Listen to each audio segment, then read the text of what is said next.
Hola a todos.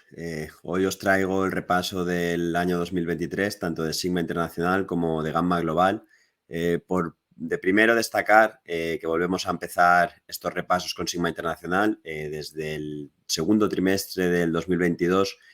No había empezado en primera instancia con Sigma Internacional, y es que no es que viese más atractivo Gamma Global, pero sí que es verdad que ajustado al riesgo, quizás en ese momento para toda la comunidad pues me parecía más interesante, ¿no?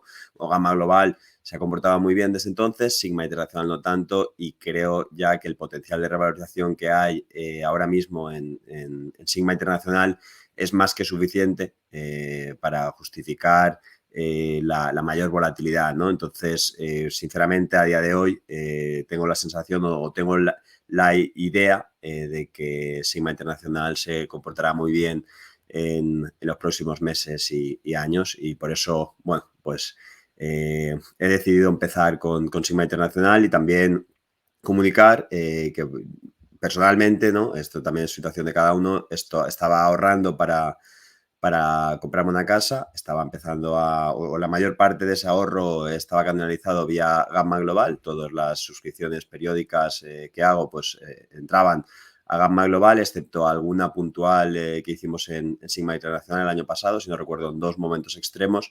Este año he cambiado, bueno, hemos cambiado, tanto mi mujer como yo, el ahorro para entrar en Sigma Internacional en vez de entrar en Gamma Global, a pesar de que en esta inversión o en esta parte de nuestra inversión, pues el horizonte temporal esperamos o queremos que sea algo más corto. También viendo, ¿no? Cómo están las casas por aquí en Madrid, pues bueno, ahí los tipos habrá que ver, ¿no? Pero bueno, si surge la oportunidad, esa es la idea.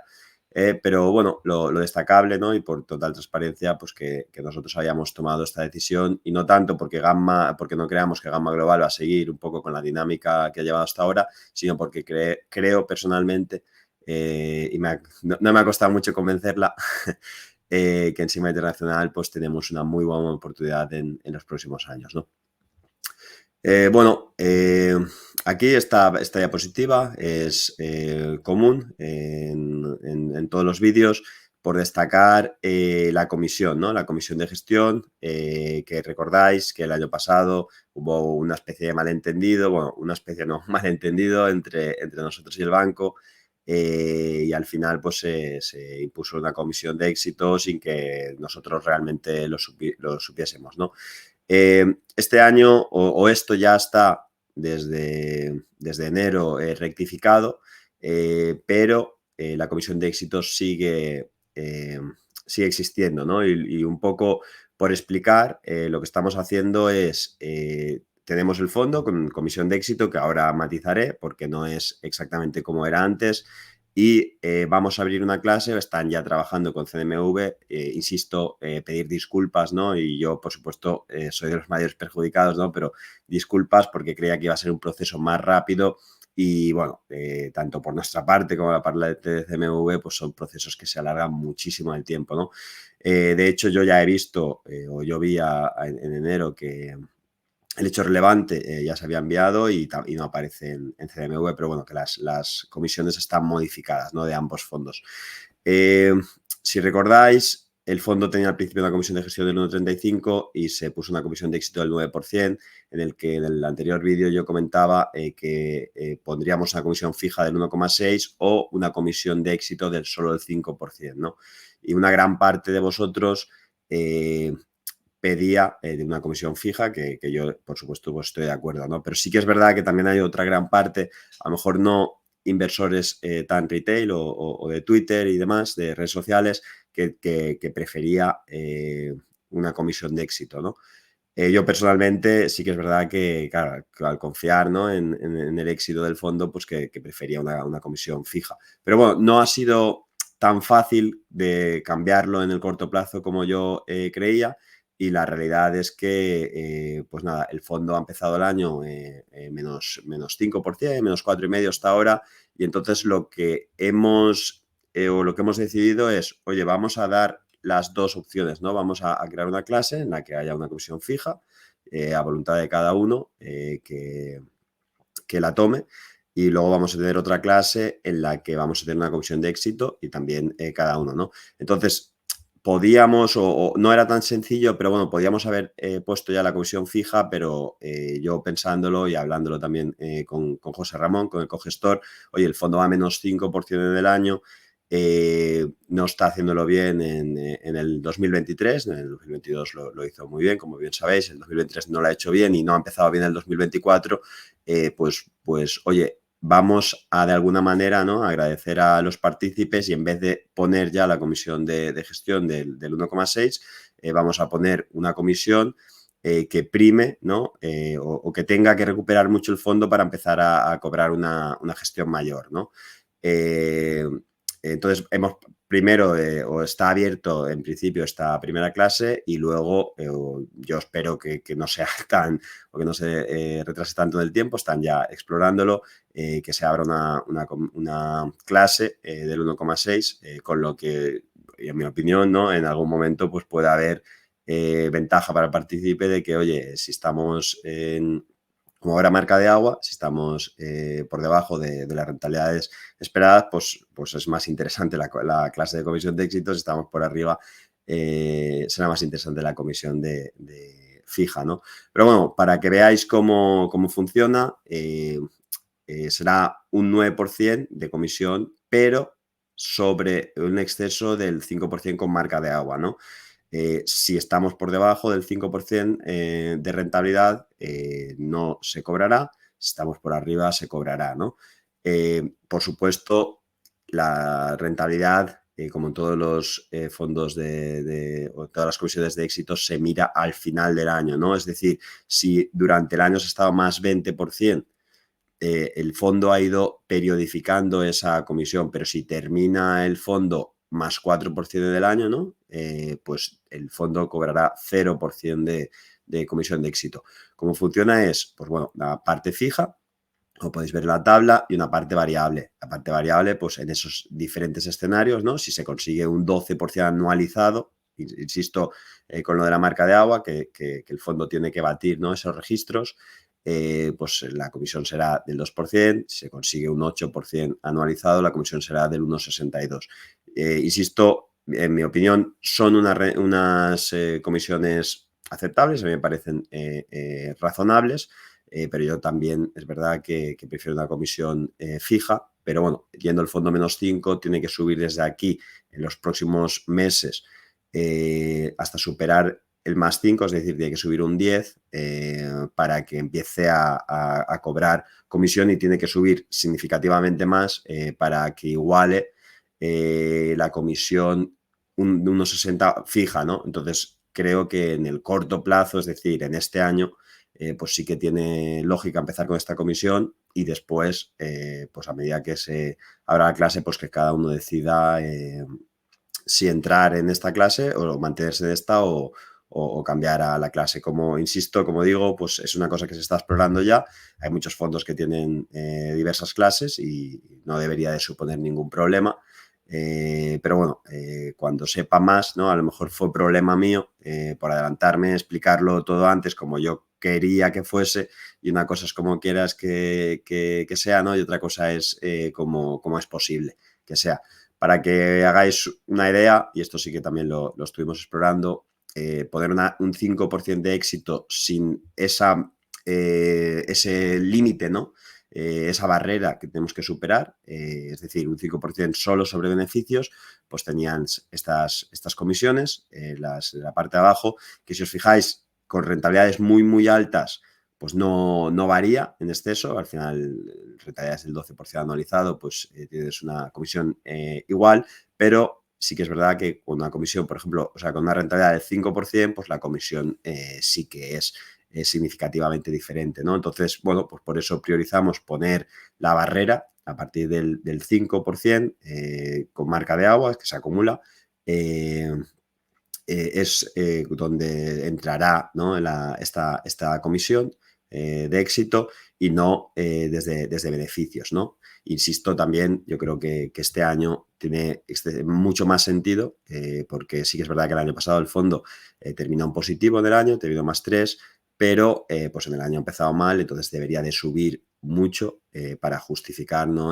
Una comisión fija superior. Pero bueno, es algo en lo que se está trabajando. Cuando tenga novedades, pues seguiré informando. Insisto, esta comisión, aunque no la veáis en el folleto, en CNV, esta comisión ya está siendo aplicado. Yo ya lo he visto con los de control.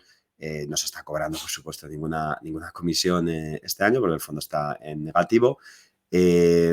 Y bueno, supongo que CDMV en algún momento publicará el hecho relevante, pero bueno, no sé esos tiempos, no lo controlo, ¿no? Lo que sí que sé es lo que he visto con los de control que se está haciendo y la estructura de comisiones que hay ahora mismo, ¿no? Bueno, la filosofía de inversión yo creo que la hemos tocado muchísimo tiempo. Yo creo que en la inversión en value en general, cuando las cosas van muy bien, como por ejemplo fue en 2022, ¿no? Que hicimos un más 15 y algo contra el mercado menos 20, pues en general nosotros ahí decidimos, evidentemente lo que teníamos, pues había llegado a unos, no solo por el 2022, también en los 2 años anteriores, pues había llegado o había tocado unos precios en los que ya considerábamos que la rentabilidad desde esos precios pues ya no era atractiva, ya no íbamos a tener TIR de doble dígito, hicimos el cambio a la inversión en China, ¿no? Creo que es algo normal, ahora entraremos un poco más en detalle, pero creo que es algo normal que en el momento en el que nosotros compremos no tiene por qué en ese momento, ¿no? Empezar a funcionar. Sí que es verdad que buscamos catalizadores, pero el catalizador por sí no provoca la inversión, ¿no? También compramos Facebook el año pasado, en el 2022. La posición grande la hicimos en 150, esperábamos, recuerdo los resultados trimestrales del tercer trimestre en noviembre, si no recuerdo mal, sobre 150, y considerábamos que la compañía iba a anunciar un plan de eficiencia, ¿no? Cosa que no ocurrió y bueno, nosotros habíamos ya tomado la posición, insisto, nos gustaba la compañía, nos gustaba el precio y además queríamos encontrar el timing, ¿no? A veces acertamos, a veces nos equivocamos. En ese caso, pues Facebook presentó unos resultados en línea con lo que esperábamos, pero no anunció esa eficiencia y anunció un plan de inversión más agresivo y que llevó a la acción a caer hasta 100. Por supuesto, seguimos comprando. Y bueno, pues poco después pasó lo que nosotros esperábamos y la compañía pues voló, ¿no? Pues algo similar nos ha pasado en China, ¿no? Esperábamos ya que en este 2023 empezase a funcionar. Compramos relativamente bien con la historia del reopening. China había estado 3 años, bueno, desde el 2020 en lockdown, apartados del mundo, encerrados, con una situación económica complicada, ¿no? Al final, pues no tenías libre circulación, no tenías inversores turistas extranjeros, y esto pues iba a cambiar, ¿no? Iba a cambiar y habían varios catalizadores en general que nos gustaban, ¿no? El primero, pues esto, evidentemente, un reopening, una reactivación económica, pero también otras cosas como la definición de la estructura BIE, que siempre había sido muy criticada, ¿no? Para que aquellos que no sepáis, pues en China no se podía no se podía tener la mayor parte de la compañía si eras un inversor de fuera. Entonces, un poco para solucionar este problema, pues con las salidas de bolsa de las grandes empresas tecnológicas chinas, pues lo que hicieron es crear una estructura BIE, con lo que legalmente del todo el ownership no estaba fuera, se mantenía en China, a pesar de que no estaba o no era del todo bien visto por parte del partido, ¿no? Pero bueno, el partido pues entendía que de alguna manera había que crecer y que para crecer tienes que captar capital de Estados Unidos, ¿no? Bueno, esta figura siempre había estado en el limbo, nadie la había protestado hasta el 2022, que empezaron todos a decir que el delisting, que si Estados Unidos no estaba contento, no estaba conforme porque no había podido hacer sus pertinentes estudios o análisis, auditoría de estas compañías chinas, y tanto también por el gobierno chino que que a lo mejor en esta ida de olla, perdóname la expresión, ¿no?, que tenía en ese momento de hacer tanto regulación, que podría incluso prohibir este tipo de estructuras, ¿no? La realidad es que el 2023, a principios del 2023, Estados Unidos confirma de que ha hecho toda la auditoría, que les ha gustado, que, bueno, que están conformes, que no hay ningún riesgo de delisting, y por parte de China, China también empieza a tomar esa figura que siempre había sido legal, esa estructura BIE, la empieza a considerar completamente legal, ¿no? Y publica unas directrices en las que se tiene que seguir para poder operar con esta figura. De hecho, este año ya se especula que Shein, que es una compañía que probablemente habréis conocido, que es China, que está triunfando mucho en Europa y en Estados Unidos, pues que busca salir a bolsa con esta estructura. Y el gobierno pues ya está incluso favoreciendo, ¿no?, esta salida a bolsa y esta captación de capital. Pinduoduo, que está funcionando muy bien, también tiene esta estructura, ¿no? Entonces, bueno, nosotros en estos 3 puntos pues veíamos que China podría volver a estar de moda versus, ¿no?, la China de los últimos 2 años anteriores, que había estado pues completamente fenestada. Entonces, bueno, pues tomamos ya esa posición, esos catalizadores han ocurrido, pero no han terminado de plasmarse en el precio, pero esto no significa, como pasó en Facebook, que nosotros no sigamos creyendo que aquí hay muchísimo, muchísimo valor, ¿no? Bueno, ahora entraremos un poco más en detalle en las inversiones, pero solo quería explicaros, ¿no?, cómo funciona la filosofía de inversión en valor, cómo la entendemos nosotros. Normalmente, para generar grandes retornos, tienes que salirte del rebaño, ¿no? Salirte del rebaño pues conlleva sus riesgos, porque evidentemente pues vas muy diferente de cómo van las bolsas, ¿no? La bolsa el año pasado subió un 20%, Sigma subió un 3% y al anterior año pues al revés, ¿no? Normalmente cuando funcionamos muy bien, pues hay ese proceso de rotación a otras ideas que esperamos que funcionen bien por el catalizador, pero que no siempre se da, ¿no? Y es un poco lo que nos ha ocurrido. Dicho esto, pues creo que, y más que nunca, pues que es momento de estar en esas inversiones en las que no vemos prácticamente ningún downside versus estar en el mercado que en general está cotizando unos precios exigentes, ¿no? Pero bueno, vamos a ver, ¿no? Porque esto de precios exigentes también se lleva diciendo mucho tiempo, yo lo he dicho tal, pero ¿qué significa precio exigente? Pues esta diapositiva es muy buena y tiene pues muchísimos años de historia, ¿no? 3 líneas, la línea azul es simplemente lo que te paga, la rentabilidad anual que te paga por tener el dinero en caja en Estados Unidos. Pues, vamos a hablar siempre de Estados Unidos, por tenerlo del banco. Aquí en Europa los bancos son muy listos y no han vuelto a la figura de depósitos.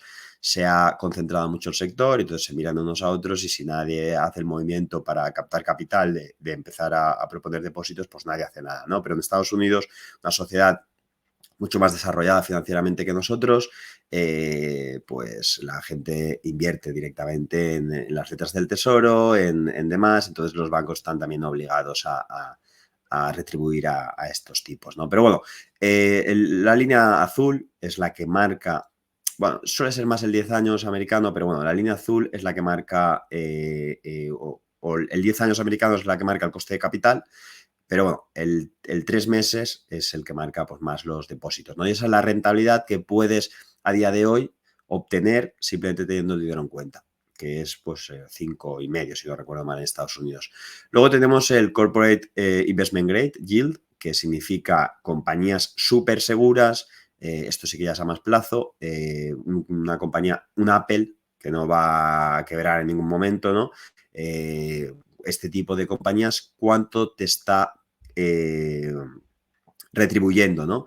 A día de hoy, como podéis ver, pues alrededor de 5,5, también en línea con los 3 meses de Estados Unidos, cosa que no tiene absolutamente ningún sentido, porque en general Apple tiene más riesgo que Estados Unidos, aunque bueno, hay gente que pueda creer lo contrario, ¿no? La realidad es que pues, Estados Unidos al final tiene dinero infinito, tiene muchísima deuda, tiene dinero infinito, pero Apple pues, puede ser disruptiva del mercado, ¿no? Entonces, bueno, por esto siempre hay una prima, que esto no está ocurriendo ahora, pero bueno, también puede ser porque el mercado está presionando de alguna manera que esos 3 meses americanos, que dependen de los tipos de la Fed exclusivamente, pues que caigan ligeramente en los próximos meses y volver a abrir el gap, ¿no? Pero bueno, a priori, o lo que nos indica la historia es que tiene que haber un spread, que tiene que haber un premium, ¿no? Por invertir en investment grade, en bonos, versus invertir en el tesoro americano, porque el tesoro americano tiene a la Fed detrás respaldando y porque es la potencia del mundo, ¿no? De que no va o no debería de quebrar en ningún caso. Eh, bueno, esta discrepancia, pues insisto, se puede a lo mejor solucionar en los próximos 3 meses, si caen los tipos, porque probablemente el investment grade no caerá, lo que caerá son los 3 meses, que van, insisto, en línea con los tipos de la Fed, entonces se creará ese spread, ¿no? Luego la línea verde, esto es lo más interesante, ¿no? El earning yield de Estados Unidos del S&P, y esto significa pues el PER, la inversa del PER, ¿no? Eh, como podéis ver, en general siempre hay un spread significativo, ¿no? Es decir, cuando sube el investment grade, es decir, cuando suben los tipos, normalmente el PER baja.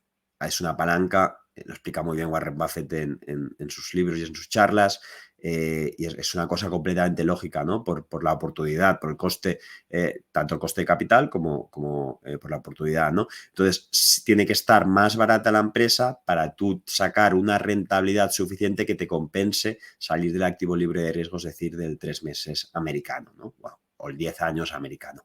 Que esté a niveles prácticamente de mínimos, yo diría que ahora está por debajo, porque esta presentación es de final del 23, incluso ahora que ha empezado muy bien el año, pues estará bastante por debajo, que esté prácticamente en un momento, o sea, o el PER en máximos, la inversa en mínimos, ¿no? Te esté dando una rentabilidad esperada inferior a lo que viene a ser siendo las otras dos líneas, ¿no? El risk-free y el investment grade, es difícil de justificar en este entorno, ¿no? ¿Por qué? ¿Qué te está diciendo el mercado? El mercado o te está diciendo que es un momento completamente absurdo, ¿no? Anormal, que no debería de ocurrir, o te está preseando un crecimiento espectacular en beneficios del SP500. Una de las dos cosas tienen que ocurrir, ¿no? En el medio plazo. Si los beneficios empiezan a crecer mucho, el PER normalizará y parte del crecimiento en beneficios será castigado, será detraído por el múltiplo, ¿no? Entonces, si imaginemos que al año que viene o este año los beneficios crecen al 15%, pues la bolsa solo subirá un 10% para compensar que el mercado con el múltiplo pues ya lo había adelantado, ¿no? Esto probablemente viene de la mano de la inteligencia artificial, ¿no? Y el mercado, de alguna manera, está empezando a pensar, oye, la inteligencia artificial va a cambiarnos la vida, va a traer más productividad, entonces va a traer muchísimo más crecimiento en los próximos años. Y es un poco lo que está viendo el mercado para justificar los precios actuales del SP500, ¿no? En valoración.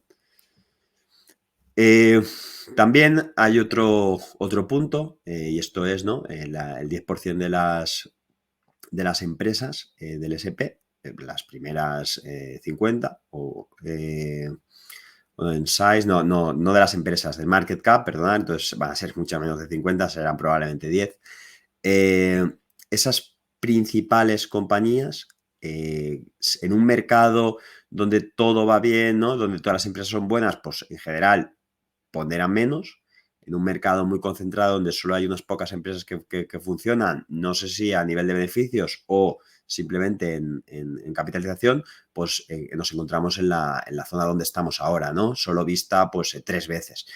Antes de la gran crisis del 29, en el 2000 y en la actualidad, ¿no? Y es que las primeras compañías, tanto por su operational, ¿no? Por su rendimiento operativo, es decir, el crecimiento de beneficios, como por la atención del mercado, por el múltiplo, pues a día de hoy, pues prácticamente son el 75%, constituye el 75%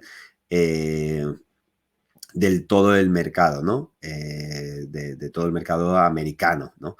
Entonces, bueno, pues esto es una cifra curiosa, ¿no? Y de hecho había también, estaba leyendo a Damodaran, que tiene un artículo, un vídeo muy bueno sobre los 7 magníficos, y es que los 7 magníficos a día de hoy capitalizan más que todo el mercado chino. Y es todo el mercado chino, no solo el de Hong Kong, sino el de China, ¿no? Y esto es, o que estas compañías están algo exigentes de valoración, o que el mercado chino pues está completamente derruido, ¿no? Probablemente ambas explicaciones. Y aquí venía, ¿no? En este artículo de Damodaran, que me ha gustado mucho, el vídeo, que lo recomiendo, estaba un poco analizando el pasado y analizando las compañías a día de hoy, ¿no? Cómo él considera la valoración actual de estas compañías, que son, como habéis visto, pues las que lideran el mercado. Lo primero, explicaba, ¿no?, por qué para un value investor había sido tan difícil batir al mercado desde el 2012. En primera instancia decía porque estas compañías han pasado de capitalizar entre todas 1 trillón a capitalizar 12 trillones, se ha multiplicado por 12 en su conjunto. Lo segundo, esto, lo primero es porque venían de estar muy baratas, tenían un PER en el 2012 inferior al SP500, entonces, es decir, han pasado de estar más baratas que el SP500 en average a estar significativamente más caras que el mercado en average, ¿no? Caro o barato, justificado simplemente por el PER, ¿no?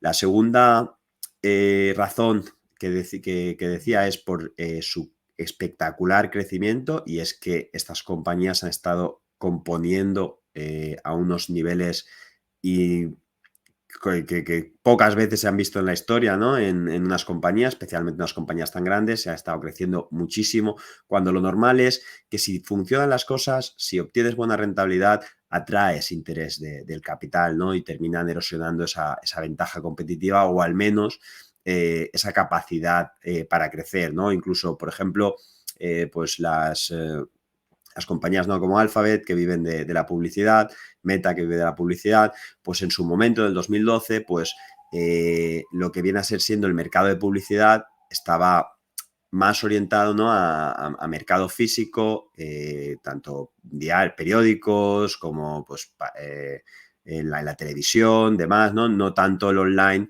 Entonces ellos han sido capaces de crecer mucho más que el propio mercado, o sea, que es decir, que el mercado de publicidad, simplemente porque su penetración, el mercado online, pues era aún muy reducido, ¿no? Entonces esto les ha proporcionado pues crecimientos muy, muy buenos en beneficios, ¿no?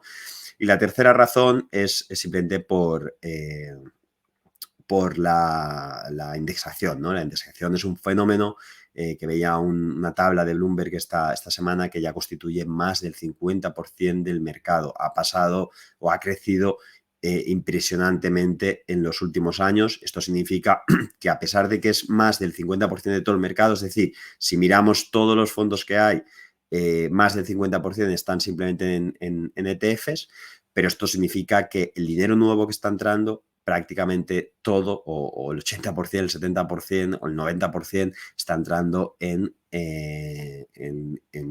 vehículos indexados, ¿no? Y esto significa que estos vehículos no piensan, ¿no? Simplemente compran las principales compañías y ya está, y reponderan en función de la que más sube, la que más compro, ¿no? La que más cae, la que más vendo, ¿no? Damodaran publicaba un análisis muy interesante, y es que el SP equiponderado, es decir, todas las compañías ponderando lo mismo, había batido en 2 puntos porcentuales, lo cual es mucho, al SP500 normal, ¿no? ¿Por qué? Porque estas compañías que cogen, que en un momento determinado están tan caras y cogen tanto peso en el índice, terminan desinflándose, ¿no? Terminan generando una rentabilidad inferior a lo que viene a ser siendo el resto de las compañías. Entonces, en general, siempre el SP500 Equal Weighted había batido y bate al mercado, excepto en periodos como en el actual, ¿no? Bueno, Él también comentaba aquí las valoraciones, como podéis ver, son sus propias valoraciones, son sus propios números en crecimiento. Yo personalmente, pues hay algunos crecimientos que en los próximos 5 años analizados que me parecen poco coherentes, pero bueno, son sus números y en sus números, con sus asunciones, le sale que todas las compañías, en mayor o menor medida, están caras, ¿no? Están por encima de su precio objetivo, que como podéis ver, value per share es el precio objetivo, price per share es el precio actual, ¿no? Con esas opciones, pues llega a esas valoraciones. Sin embargo, incluso él, ¿no? Damodaran, insisto, profesor en la valoración, que cualquiera, o al menos yo, bueno, sí, es una eminencia en su campo y probablemente pues, nos ha enseñado a muchos de nosotros a valorar o a llegar a ese detalle final, ¿no? Él mismo reconocía de que es inversor de todas las compañías. Es decir, él sabe que están caras, pero es inversor de todas las compañías. Y es lo que está pasando en general en el mercado, ¿no? Os decía que más del 50% es indexado, es decir, compran un 8% en Apple simplemente porque Apple pesa un 8% en el S&P, compran un 7% en Microsoft, ¿no? Y así cada dinero, cada euro nuevo, pues lo reparten de esa manera. Pero también estos fondos, que son fondos como el mío, pues estamos en la obligación de comprar estos negocios porque es la única manera, ¿no? O sea, no hay manera de batir el mercado si no tienes estos negocios, al menos en los últimos 10 años.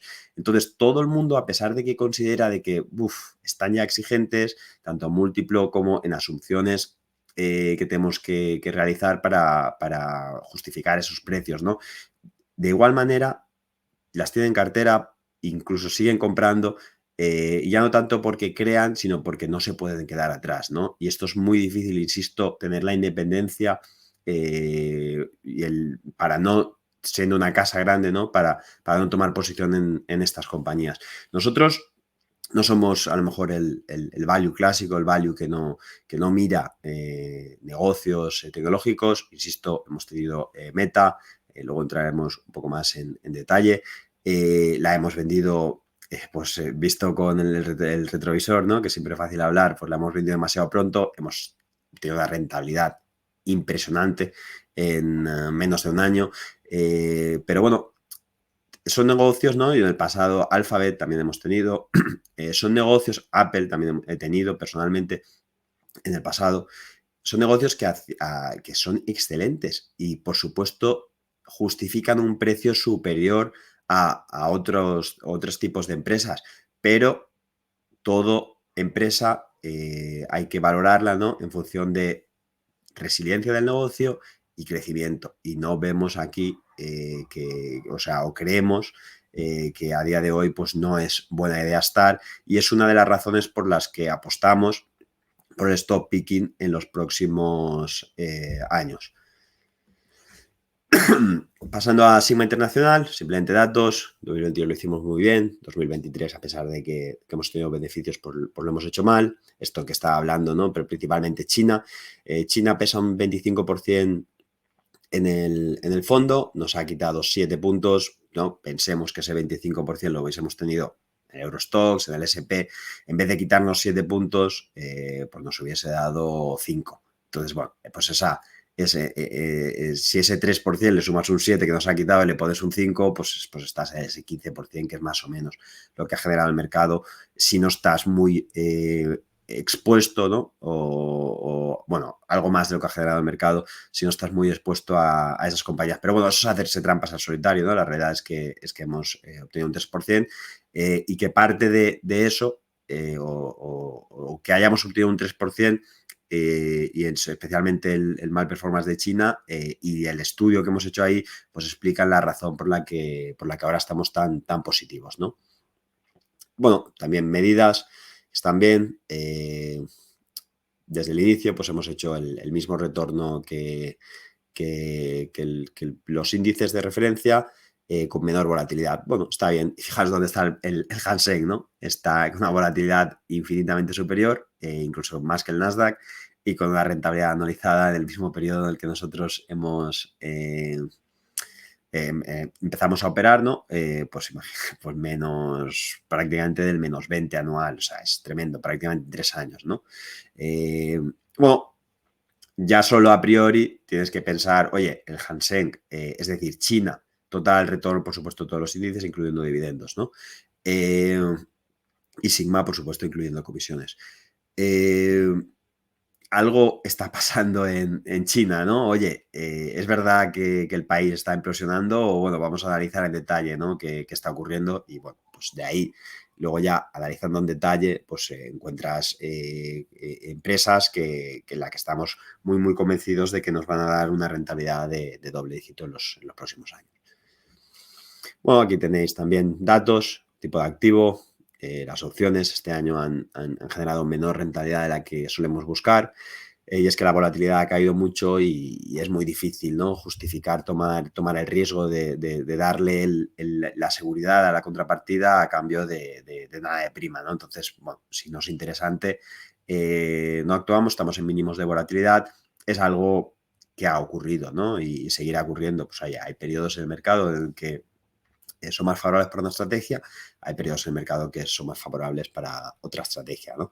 Bueno, la distribución de la cartera, yo personalmente no soy de ver la cartera de esta manera, sino por negocios financiero. Pues si tienes muchísimos bancos, ¿no? Habría el 17%, no hay ningún banco, nunca hemos comprado un banco, hemos estado mirando alguna cosa, pero no hemos comprado ningún banco. Financiero, ¿qué es? Burford Capital, Fairfax India, West Time, bueno, negocios financieros, pues porque tenemos que denominarlos, ¿no? Que encasillarlos en algún sitio no es una manera, en mi opinión, de ver este fondo específico, ¿no? En otros fondos sí, pero este fondo específico, pero bueno, es algo que la gente pide y ya está.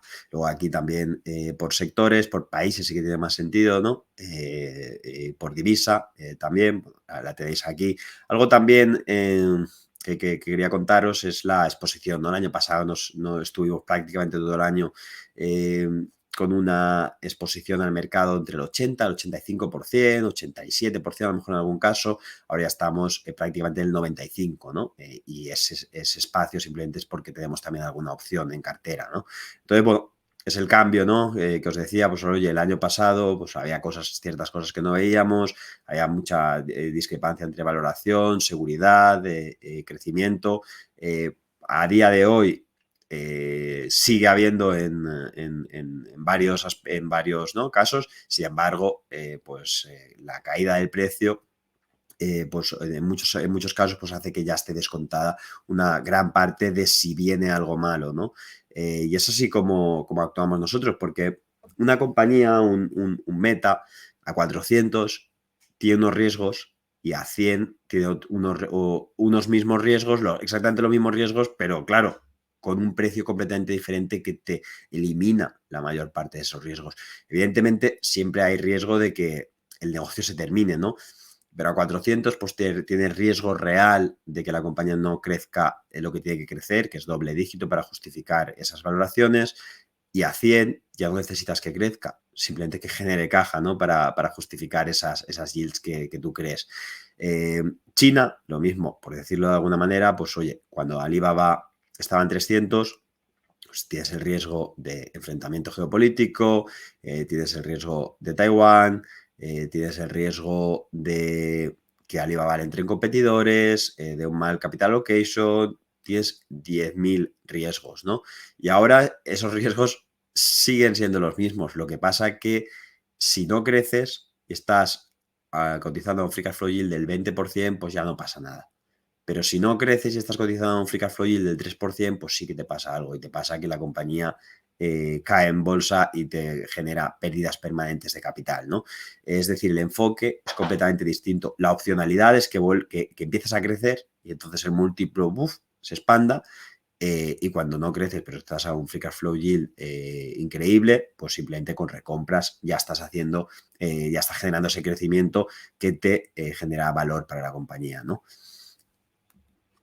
Bueno, entrando en las principales posiciones del fondo, ahora entraremos un poco más en detalle en alguna de ellas, pero primero quería un poco entrar en Alibaba, ¿no?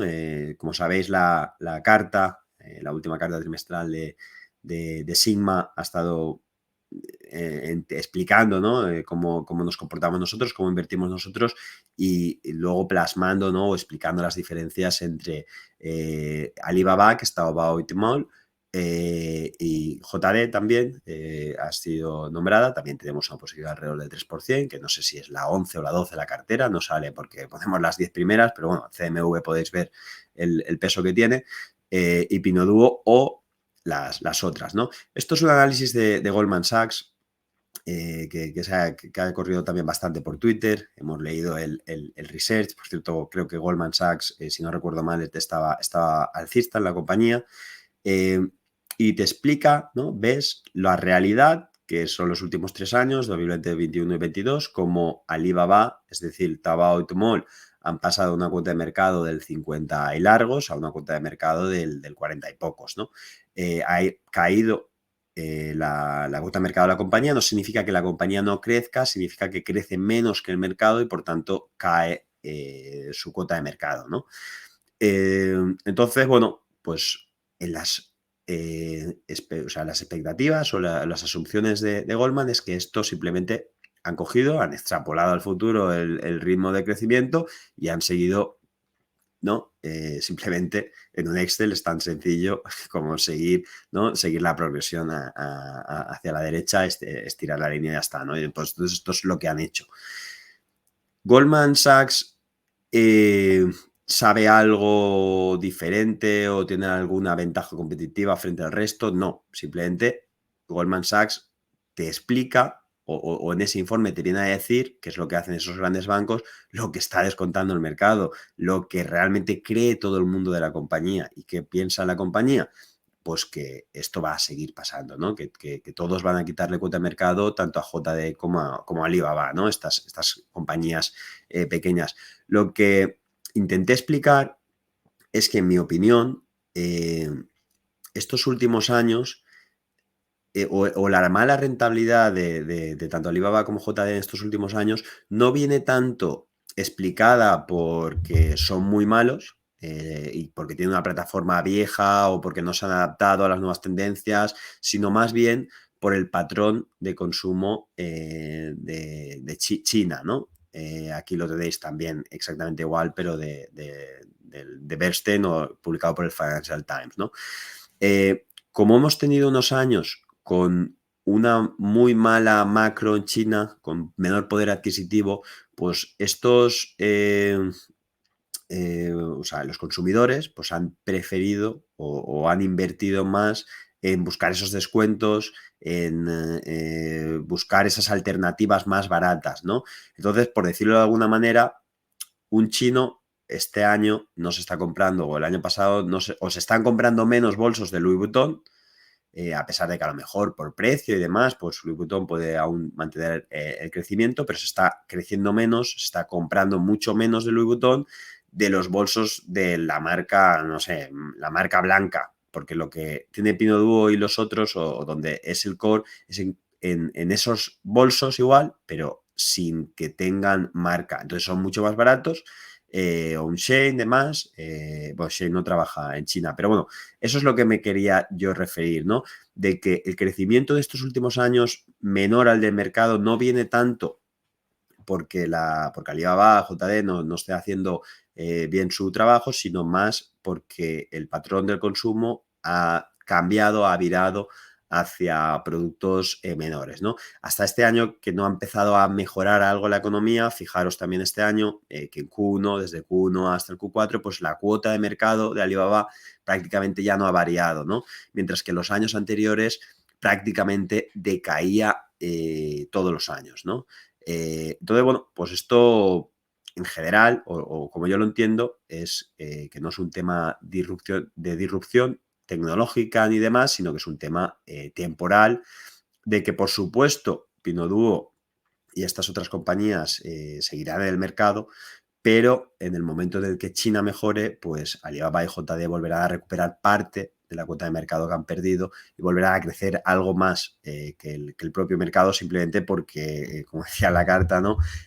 Pues que la gente, cuando tiene dinero, quiere hacer ese upgrade, ¿no? De hecho, esto era lo que había ocurrido, ¿no? Que tanto las directrices del propio gobierno como estas compañías pues habían focalizado en que los chinos estuviesen como en París, ¿no? Como el parisino que lo tienen idealizado, por cierto, y que se sintiesen, ¿no? Como ricos y demás, el consumer upgrade que le llamaban, ¿no? Sin embargo, pues en momentos de recesión, todo el mundo lo sabe, pues vamos a la marca blanca. Y eso es un poco lo que veo yo, lo que está pasando. ¿Puedo tener la certeza 100% de que Goldman Sachs se equivoca, de que el mercado se equivoca? No, es imposible, ¿no? Lo que sí que sé es que al precio del que estamos comprando ya no necesitamos que Alibaba crezca para tener una rentabilidad de doble dígito. Por poner el ejemplo, y ya que estábamos en Meta,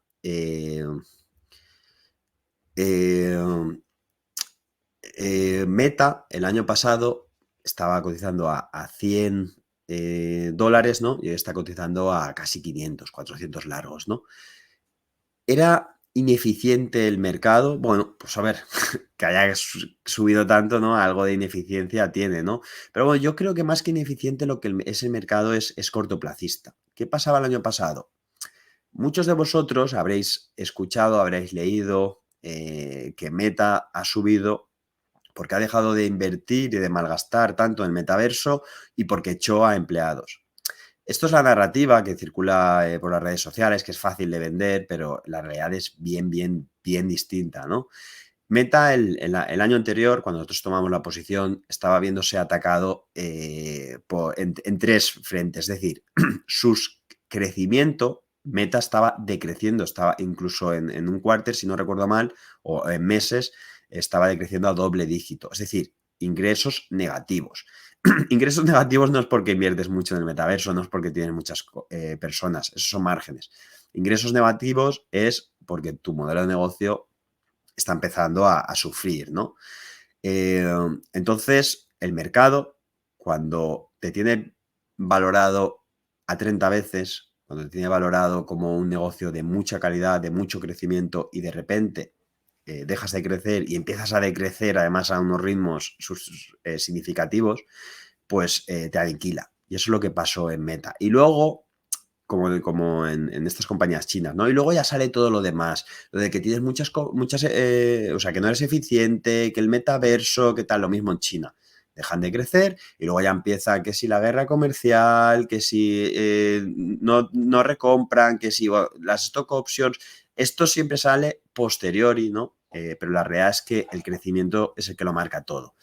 Insisto, Meta está viéndose atacada por tres frentes. El primero, TikTok, el auge de TikTok, le estaba quitando horas de tiempo a sus usuarios, ¿no? Es decir, yo tengo Meta, es decir, tengo Instagram, antes dedicaba 5 horas a Instagram, ahora dedico 2 horas y media a Instagram y 2 horas y media a TikTok, ¿no?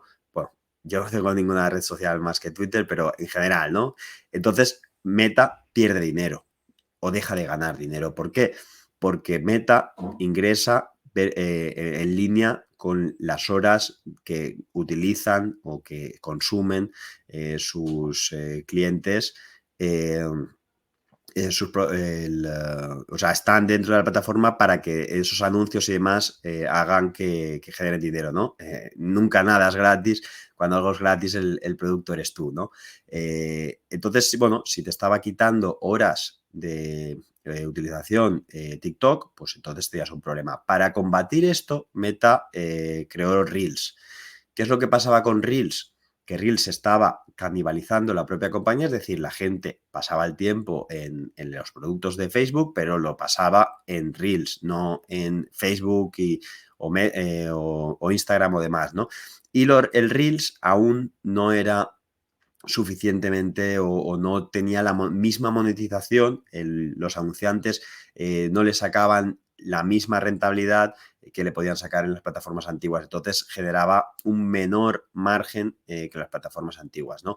Entonces, bueno, estos dos puntos y sobre todo el más importante era Apple. Apple y Meta pues están enfrentados en muchas cosas y Apple el año pasado decidió dar un giro muy fuerte a su estrategia, ¿no? Y la política de privacidad.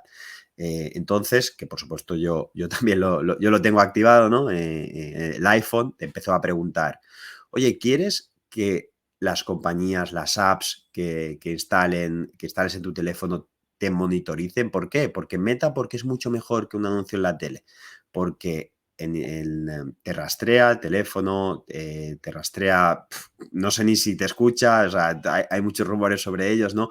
Pero la realidad es que sabe segmentar y sabe que si tu pareja va a tener un hijo y a ti te gustan las cañas de pescar, y entonces el anuncio que a ti te sale es de cañas de pescar, de cebos, de demás, y el anuncio que le sale a tu mujer o a ti también tienes que tomar responsabilidad en el asunto, ¿no?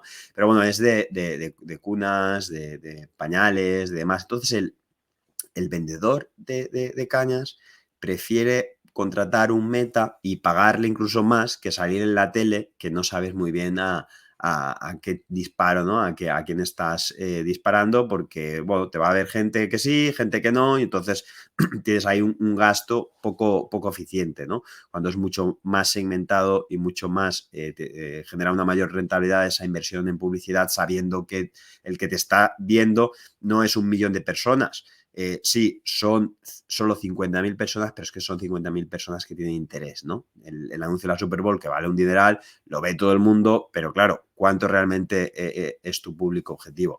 Entonces, teniendo esto en cuenta, Apple había baneado que estas apps pudiesen rastrearte, ¿no? Entonces le dabas menos datos, menos segmentación a tu anunciante, y entonces tu anunciante, pues, oye, si no me das tantos datos te tengo que pagar menos, ¿no? Y esas son las razones por las que Meta caía. Sí, lo del metaverso, muy bien, que estaba invirtiendo mucho en el metaverso y por supuesto, pues oye, menor beneficio, lo de que tenía una plantilla demasiado elevada, ¿no? Para la gente que necesitaba realmente para ejecutar su estrategia. Eh, eso por supuesto, eso era él, ¿no? El después de todo eso. ¿Qué es lo que ha ocurrido? De alguna manera, ¿no? Los ingenieros de Meta pues han conseguido sortear, que nosotros por supuesto no teníamos el modelo, esta política de privacidad de Apple, y ya pueden, a lo mejor no tanto con el grado anterior, pero sí que pueden dar una segmentación mucho más profunda a sus clientes. Luego la economía, hay que recordar que, oye, que la economía ha crecido o ha sido más resiliente de lo esperado. Entonces, bueno, pues la publicidad, el gasto en publicidad y el crecimiento económico pues están muy ligados, ¿no? Y lo último, bueno, por supuesto, lo de Apple, permitidme que vuelva al tema, es muy importante. ¿Por qué? Porque vosotros en qué dispositivo, ¿no? consumís las redes sociales. Todo el mundo en móviles, especialmente en Estados Unidos. Todo el mundo en móviles y todo el mundo en Apple, ¿no? Entonces, en ese mercado que es Estados Unidos, que es más rentable, por una serie de dinámicas propias de los americanos, pues que te penalicen de esta manera, pues es un gran problema, ¿no? Pero bueno, volviendo a lo importante, han conseguido solucionar el problema, mejor crecimiento y, por último, hay una serie de players chinos, Tencent, Pinduoduo, Alibaba, que se han puesto a querer expandirse a lo bestia en Estados Unidos, ¿no? Y en la carta teníais los números. Eh, Pinduoduo, con su marca americana que se llama Temu, se ha instalado en Estados Unidos pasando de 0 el año pasado a 80 millones, si no recuerdo mal, de usuarios, que además esos usuarios en promedio gastan de consumir más tiempo, un 30% más de tiempo, no de ticket, ¿no? Que eso lo tenía que matizar en la carta, pero consumen un 30% más tiempo en la app de Temu que en la de Amazon. Amazon tiene alrededor de unos 300 millones activos mensuales. Temu, 80 millones, ha salido de la nada y le ha quitado mucha cuota de mercado a compañías como Amazon. Además, entre ellos también están fuertes Shein y Pinduoduo, es decir, Shein y Temu en Estados Unidos están con demandas cruzadas, porque Shein, viendo cómo estaba creciendo Temu, pues ha pedido a algunos de los proveedores que sean exclusivos, que si trabajan con ellos no pueden trabajar con Temu, y Temu ha dicho que eso es ilegal, ¿no? Entonces, bueno, pues este crecimiento tan espectacular, ¿cómo puede ocurrir si tu marca no la conoce nadie? Has pasado de 0 a 80 millones, ¿no? ¿Cómo es posible? ¿De boca a boca? Bueno, el boca a boca creces, pero no a ese ritmo, ¿no? Se especula o se estima de que han gastado 1,5 billón solo Pinduoduo en anuncios en Meta, ¿no? Estos chinos, que es alrededor del 10% de los ingresos de Meta, han crecido muy, muy fuerte y han provocado que Meta haya vuelto a crecer a ritmos del 25%, una barbaridad, ¿no? Entonces, bueno, estos son los factores reales que han hecho que Meta haya pasado de 100 a 400 largos. No los 4 despidos, eso era lo que creíamos que mejoraría un poco el sentimiento porque tenías un múltiplo muy deprimido, ¿no? Pero no realmente lo que ha hecho que esté donde está ahora, ¿no? Y por supuesto siguen invirtiendo en el metaverso y va a seguir invirtiendo porque él considera que es la manera de crecer, de mantener ese crecimiento en el futuro, porque ese 25% es probablemente one-off debido a la fuerte irrupción de los chinos, pero la única manera de seguir creciendo fuerte pues es construir otras palancas, ¿no? Otros vectores de crecimiento, y eso es un poco lo que está desarrollando Zuckerberg, que está por ver si le funciona o no le funciona, pero bueno, eso es su opinión. Entonces, insisto, las compañías, el mercado no era eficiente cuando estaba valorando a Meta tan bajo, sino simplemente era súper cortoplacista. Oye, esta dinámica que hemos visto de crecimiento negativo va a seguir porque TikTok se va a quedar con toda la cuota de mercado. Entonces, bueno, pues a esa aproximación nosotros nos hacemos los números y decimos, en el escenario súper negativo, aquí vamos a perder dinero. Pues esto es lo que estamos haciendo en Alibaba. Alibaba tiene un market cap de 180 billion, una caja neta de 70, otras inversiones entre las que se incluye, ¿cómo se llamaba? Se me acaba de olvidar, Ant Group, son 60 billion, es decir, si sumamos 70 más 60, que son equity investments monetizables, de hecho están monetizando en muchos de ellos, aunque no quieren ser tan agresivos, porque evidentemente muchas de ellas están cotizadas en China y están en valoraciones pues muy bajas, ¿no? Pero bueno, que ahí tienes 130 billion de los 180 billion de market cap, ¿no? Es tremendo. Además, no es una compañía que no genere caja, está generando 25 billion de free cash flow, y como remarco ahí, pues las otras inversiones, Ant Group no genera free cash flow. Sí, Ant Group genera free cash flow para Ant Group, pero no es un free cash flow que le llegue a Alibaba a día de hoy porque no está pagando dividendos ni demás, porque tiene que reinvertir en su negocio, ¿no? Entonces, aunque en beneficios sí que aparezca, en free cash flow no aparece, ¿no? Igual como los stakes que tienen compañías tanto listadas como no listadas, ¿no? Eso no genera free cash flow, es decir, la cifra, realmente el potencial de free cash flow y de earnings es superior. Pero bueno, luego las recompras, está haciendo a día de hoy, analizado los números de enero y febrero, pues están haciendo alrededor de 11 billion, que significa retirar el 6% del market cap de la compañía cada año, es decir, que tu EPS sin que hagas nada crezca un 6%, ¿no? Aunque ellos lo que matizaron, lo que se comprometieron es que al menos quieren retirar el 3% de las acciones en circulación cada año. Una parte porque viene alrededor del 1%, pues explicada por esas stock options que pagan a los empleados, que cada vez son menores, pero bueno, siguen ahí, ¿no? Que tampoco son tan significativas, las compañías americanas pagan significativamente más, pero ellos dijeron que el 3% versus el 6% que está recomprando ahora, porque ellos en sus modelos internos asumen de que Alibaba no se va a quedar en 70, que va a empezar a subir para arriba, ¿no? Entonces, las recompras, esos 11 billion que se están gastando, si Alibaba está a 150, puede retirar un número de acciones, y si Alibaba está a la mitad, puede retirar con la misma cantidad el doble de números de acciones, ¿no? Y, bueno, y además también paga un dividendo. Y bueno, ahí tenéis los múltiplos. Tencent está a 15 veces, Tencent, Pinduoduo está a 25 veces y Alibaba está a 8 veces, ¿no? El mercado no es del todo tonto, sabe que Pinduoduo está creciendo mucho, por eso le asigna un PER superior, más allá, evidentemente, de que el entorno de China no ayuda y por eso están todos con unos PERes más bajos de lo que deberían, ¿no? Si China estuviese creciendo fuerte como país y volviese pues eso a despertar el interés entre los inversores y a tener momentum, pues probablemente a día de hoy pues Alibaba sin hacer nada, es decir, con lo que está publicando ahora, estaría a 15 veces, Tencent estaría a 25 y Pinduoduo estaría a 35-40, ¿no? Sin embargo, bueno, dentro ¿no? de ese entorno global, pues sí que es verdad que hay una diferencia importante entre 25 y 8 veces, ¿no? En esas 8 veces no necesitas que Alibaba crezca para tener una rentabilidad de doble dígito. Y el crecimiento es opcionalidad. Insisto, en mi opinión, el crecimiento va a ocurrir, vamos a volver a ver Alibaba creciendo doble dígito y esto será lo que realmente haga o suponga ese re-rating. Pero ya solo a 8 veces, sabiendo que están recomprando y que están dando ese dividendo, nosotros en nuestros números internos pues ya nos sale una rentabilidad atractiva.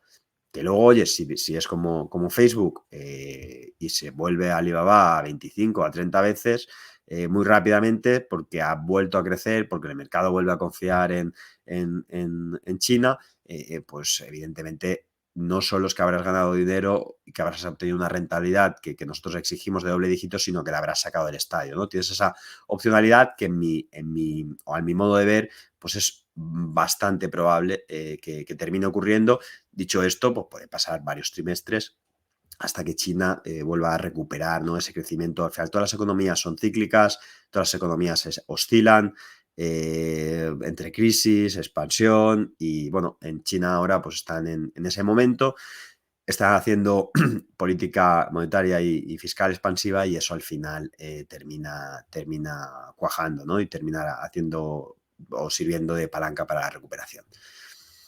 Bueno, el resto de la cartera no es menos importante. La verdad es que no hay ninguna compañía aquí, en estos 10, que no valga al menos el doble, ¿no? Entonces, bueno, pues oye, si tenemos el 50% de la cartera que os estoy ya enseñando aquí, que vale el doble, pues podéis haceros una idea del potencial que hay en la cartera, ¿no? Y bueno, varias de ellas probablemente valgan el triple, ¿no? Y lo que más me gusta es que en general, no todas, ¿vale? Pero en general, pues la mayoría de ellas tienen muy bajas, os tienen muy reducido downside, ¿no? Como hemos visto en Alibaba, que hemos visto, pues oye, cotizando 8 veces beneficios, no decreciendo, porque sigue creciendo, incluso en el último trimestre creció el 2%, haciendo recompras, dividendo, pues te hace un floor, ¿no? Te hace un suelo a la valoración, pues muy interesante, ¿no? Bueno, Nagacor, por ejemplo, Casino en Camboya, está generando, o desde el 2006 está cotizando crecimiento espectacular por las demografías, las relaciones que tiene con el gobierno, el tipo de activo único que es, bueno, que sepáis que ya pesa algo más del 4, tanto por compras como porque la última semana ha subido porque sí, un 10, un 12%, ¿no? Pero bueno, activo único que simplemente está deprimido porque en China a día de hoy o pagas alto dividendo, que Pax más o menos se ha defendido por pagar ese 8% de dividendo, o creces muy fuerte. Y bueno, Nagacor no está pasando ni una cosa ni la otra, entonces, pues esa compañía a día de hoy en China pues no existes, ¿no? ¿Qué es lo que pasa? Que Nagacor pues quería repagar un bono, no porque tuviese deuda hasta menos de una vez EBITDA, sino porque bueno, había o los tipos de interés pues eran excesivos para ellos y no tenían esas necesidades de inversión porque las han ido parando, especialmente porque los chinos aún no están saliendo de China, ¿no? Entonces, bueno, pues al no tener ese flujo, pues ellos habían detenido esas inversiones, ¿no? Entonces, bueno, pues tenemos una compañía, negocio único, con capacidad de crecer espectacularmente, que está horriblemente valorada por un factor temporal, tanto de porque no está pagando dividendo, que al año que viene segundo semestre de este año van a recuperar el dividendo que ahora mismo sería el doble dígito, asumiendo lo que nos han dicho ellos mismos, que es el 60% del IPS, como siempre han hecho. Y sobre todo lo más importante porque los chinos, los turistas chinos, aún también porque el COVID, aquello ha sido pues un infierno para ellos, ¿no? Y no están tan seguros de salir de China como por un tema también económico, ¿no? De que, oye, pues no tenemos la misma necesidad de viajar fuera de China que anteriormente, porque la divisa se nos ha depreciado, nos cuesta todo más y no estamos pues en capacidad de gastarnos tanto dinero, ¿no? Entonces, bueno, un tema temporal que ocurrirá o que terminará solucionándose en 3 meses, un año, 5 años, no lo sé, pero la capacidad que tiene Nagacorp desde aquí para componer o el potencial de revalorización en un momento en el que normalicemos sin hacer ninguna asunción agresiva, pues es más de 3 veces, probablemente 4 veces el valor actual, ¿no? Bueno, por comentar a lo mejor Embracer también, que es una compañía de videojuegos, esta quizás de todas las que hay aquí es la única que podríamos decir que tiene algo de downside. Y es que, bueno, la compañía está en un proceso de reestructuración y cuando estás en un proceso de reestructuración, pues hay ciertos tiempos que a veces van más rápido, a veces más lentos, pues que generalmente no se retrasan. Entonces, bueno, pues en estos últimos resultados, que los publicó completamente en línea con lo esperado, completamente en línea con nuestros números, pues Lars dijo que el objetivo de deuda que había marcado, que eran alrededor de 8 billones, pues que no lo iba a cumplir este año. Entonces el mercado entró en pánico porque, oye, si no cumples este objetivo, probablemente necesitarás capital, porque no nos creemos, ¿no? El earning capacity, es decir, el free cash flow que puede generar el negocio, tienes un maturity a principios del 2025 y tienes unos pagos que tanto de earnouts como a los bancos que hacer en 2024, entonces esto va a significar una ampliación de capital y el mercado entró en completo pánico, ¿no? Nosotros, aparte de que tuvimos la oportunidad de hablar con él prácticamente en privado esa misma tarde del jueves, y la verdad que estresando el modelo, incluso sin realizar ninguna desinversión, no vemos absolutamente ningún problema para que la compañía genere la caja necesaria para repagar, ¿no? Para atender a esos pagos que son alrededor de 4 billones. No, 3,3 creo, para el año que viene, ¿no? Entonces, bueno, insisto, Lars se ha equivocado dando guidance agresivos. En este caso ha cumplido en EBIT, pero ha fallado en objetivo de deuda neta, simplemente por un tema de que el mercado de videojuegos está en un momento complicado y lo que son las desinversiones pues están tomando algo más tiempo del esperado, ¿no? Entonces, bueno, el mercado al ver que Lars no se comprometía o no seguía oye, que sí que vamos a llegar, pero llegaremos un poco más tarde, pues la penalizó mucho la acción. Y bueno, pues nosotros aprovechamos ese momento de cortoplacismo, de extremo pánico para añadir a nuestra posición, porque creemos que la compañía ha presentado unos resultados bastante buenos en general en el año y tenemos bastante más visibilidad de la caja que va a generar en los próximos años después de que el proceso de reestructuración ya esté avanzado, ¿no? Entonces, bueno, nos sentimos cómodos. Sí que es verdad que es la única compañía que a lo mejor tiene algo más de downside en el escenario negativo. Insisto, nosotros cuando tomamos escenarios aplicamos unas asunciones muy, muy agresivas y es el único de los 10 que vemos que puede, ¿no? En un momento determinado, un escenario muy negativo en el que no puede vender ninguna compañía y que al año que viene entramos en una recesión absoluta, pues que podemos tener un impacto significativo en el precio objetivo desde los que tenemos ahora por una fuerte dilución, ¿no? Dicho esto, lo que nos comentó Lars es que ellos tienen muchísimas ofertas por muchas partes de su negocio, pero es que esos negocios no son los que quieren vender. y por eso pues había todo retrasado un poco más, porque evidentemente pues la compañía quiere después seguir componiendo, ¿no? Después de este proceso de digestión del diferente entorno de mercado y reestructuración, ¿no? Entonces, bueno, pues oye, nosotros a corto plazo creemos que van a pasar cosas durante este año, especialmente probablemente antes de verano, por eso hemos tomado algo más de posición, pero hay que reconocer que es la posición dentro de todas estas que os marco, que tiene algo más de riesgo, ¿no? Simplemente por un tema de solvencia, de deuda, no tanto de deuda en términos absolutos, pero más de liquidez, ¿no? De que, oye, tienes que generar al menos esos 3,3 billones para afrontar los pagos en el próximo año, y si pasasen muchas cosas negativas en el próximo año, pues no podrías atender y tendrías o podrías en un extremo caso hacer una dilución, ¿no? El resto, pues prácticamente tienen caja neta, normalmente cuando tienes caja o la deuda es el problema, y no porque te hayas equivocado con el negocio, sino porque por esto, ¿no? Porque se produce una dilución ¿no? Reduce el potencial, no porque el negocio no vaya a normalizar, porque Embracer lo ha hecho muy bien durante muchos años, simplemente es que el entorno actual de videojuegos de consumo, de inflación salarial en el sector en concreto, pues no es tan favorable como era en el pasado, ¿no? Bueno, con esto pasamos, pues se está quedando un vídeo bastante largo, pero yo creo que era importante entrar en detalle en tanto las nuevas comisiones que ya están aplicadas, como en Sigma, como por qué Sigma volvía a ocupar, ¿no? La primera parte del vídeo. En Gamma vamos a ir mucho más rápido para que el vídeo no se haga muy denso. Lo mismo en Gamma. En Gamma sí que está ejecutado desde también este año, pues esta comisión. La comisión es la que hablamos. Creo que es bastante atractiva. Los fondos en general tienen una comisión mucho más alta, ¿no?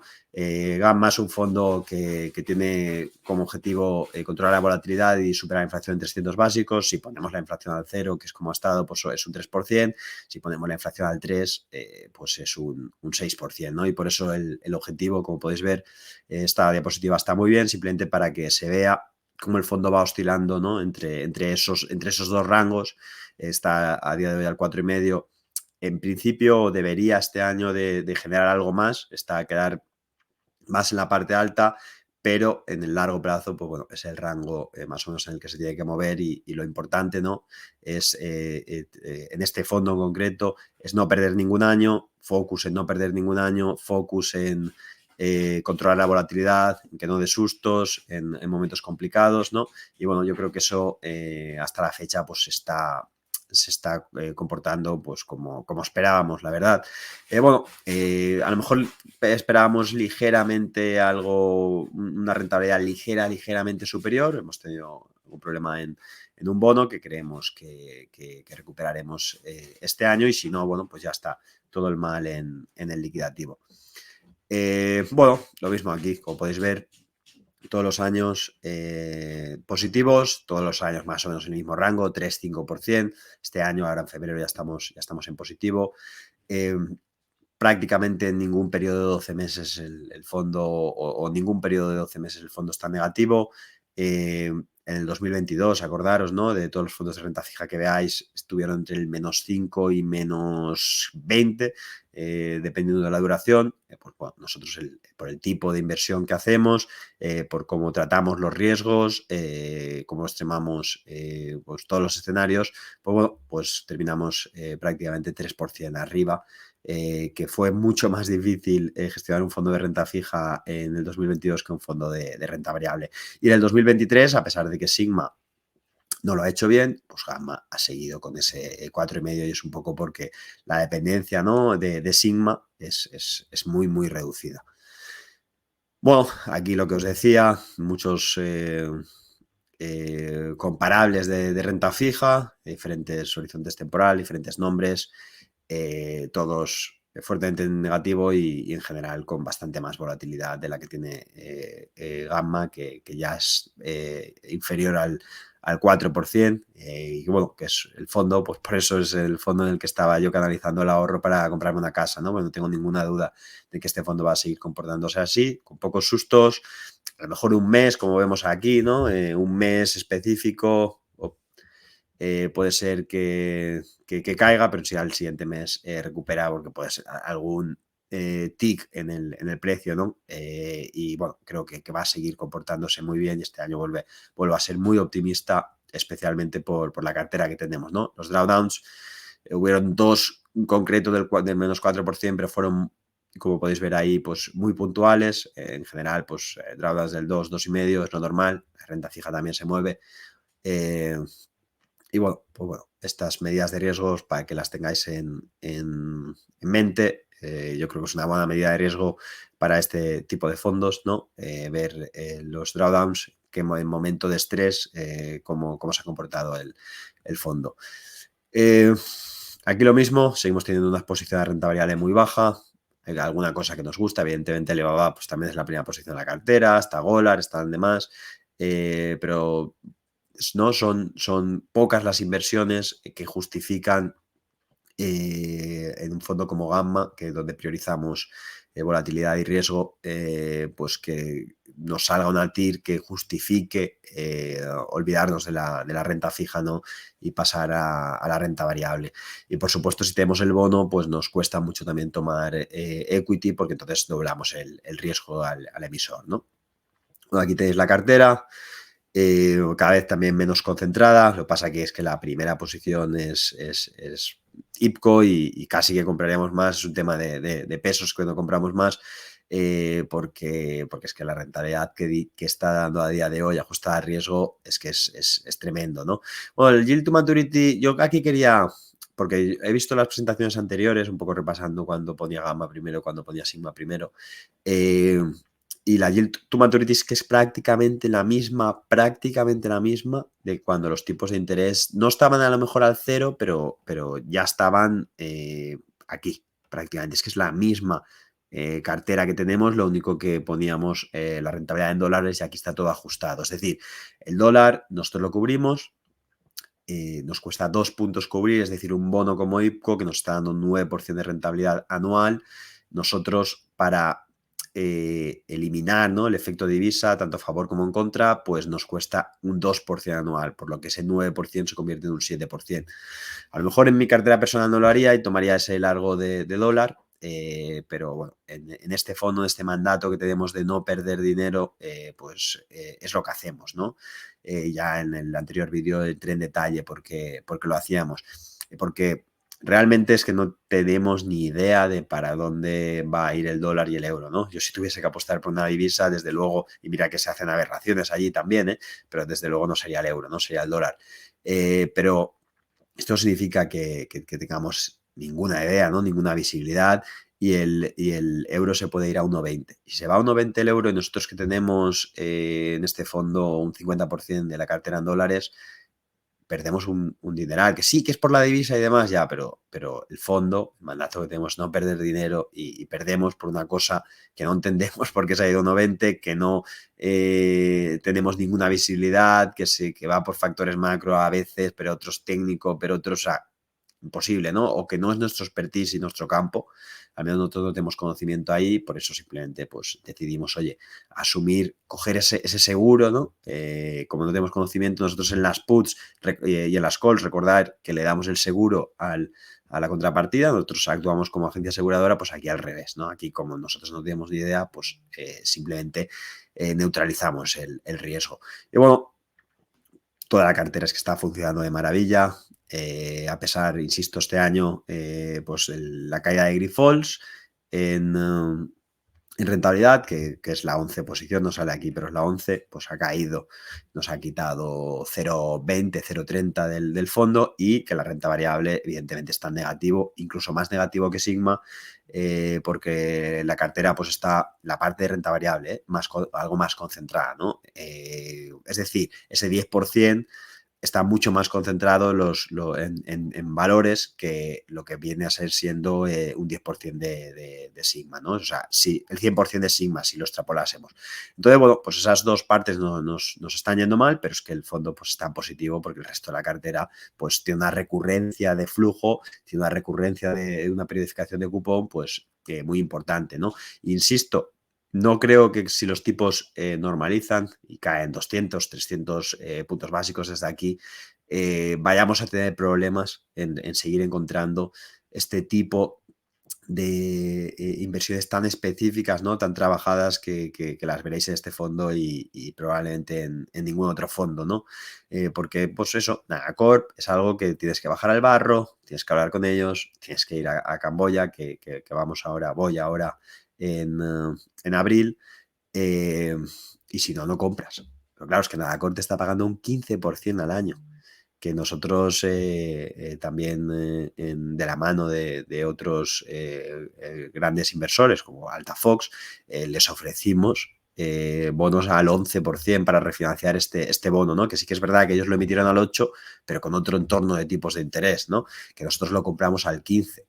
Entonces le ofrecíamos un 11% para refinanciar 3 años y nos dijo que eso era muy, muy caro y que ni de coña, que no contase con nosotros, que él haría algo mejor, y terminó él refinanciando o dando ese pequeñito extra que necesitaba la compañía para repagar completamente el bono. No para repagar el bono, porque el bono lo puede repagar, sino para tener esa independencia, ese margen de maniobra, que son 80 millones, que es nada, frente a un market cap que tiene ahora de 1.800 millones, o sea, prácticamente nada, y se lo dio al 8%, ¿no? O sea, tremendo la alineación de intereses con el accionista que tiene que tienen los propietarios de la compañía, que rechazaron, ¿no? Nuestra oferta, bastantes millones, no solo evidentemente por nuestra parte, sino yo un poco representando a también un grupo, de proporcionar refinanciación simplemente porque dijo que él prefería pagar menos, ¿no? Y que lo ponía de su bolsillo, cuando es lo normal. Yo creo que estuviese financiado al 11%, como están los tipos en Estados Unidos, que es al 5,5%, plus que eres emergente, que eres Camboya, y que Nagacorp aún no está creciendo como solía crecer, ¿no? Entonces, bueno, es un punto muy, muy favorable para el equity, que nos hace pensar aún más, si cabe, que esta compañía pues no va a estar muchísimo tiempo valorada donde está, ¿no?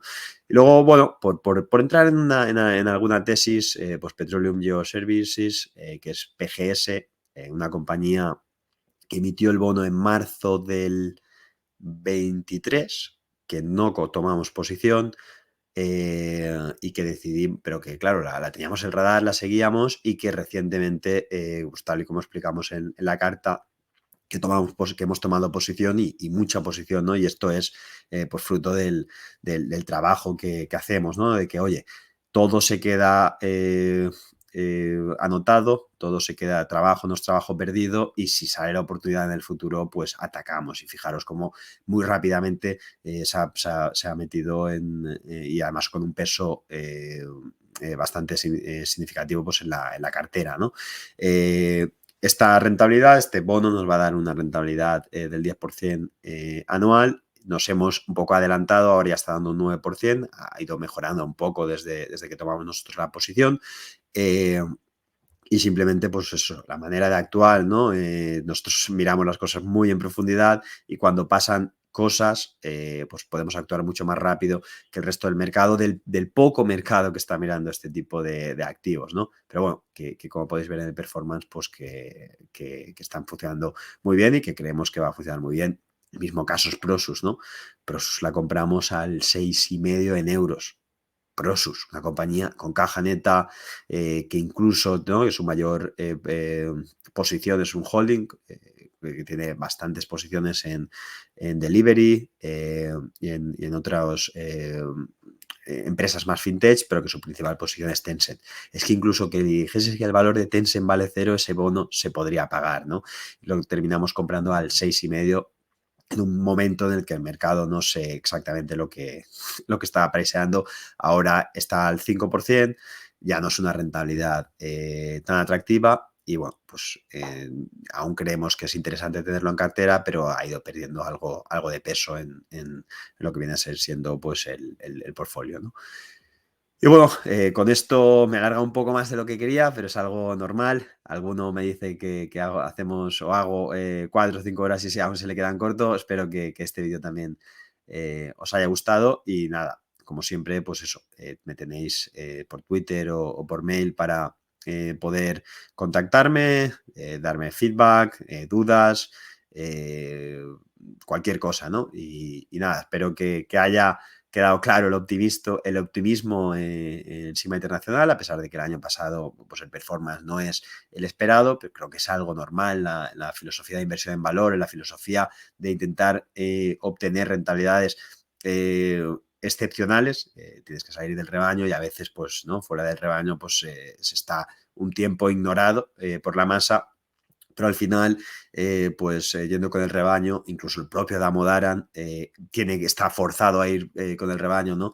Y lo más normal es que esas inversiones que todo el mundo ve, que todo el mundo tiene, que todo el mundo ve, pues terminen, no digo teniendo una mala rentabilidad, sino teniendo una rentabilidad inferior a lo que nosotros proponemos. Y bueno, al menos esa es nuestra apuesta. Y luego, por otra parte, pues Gamma, un fondo completamente diferente, tranquilo, sin novedades, es que no hay nada que explicar, pero bueno, que sigue performando pues en línea con la idea que teníamos de fondo y el mandato que tenemos, ¿no?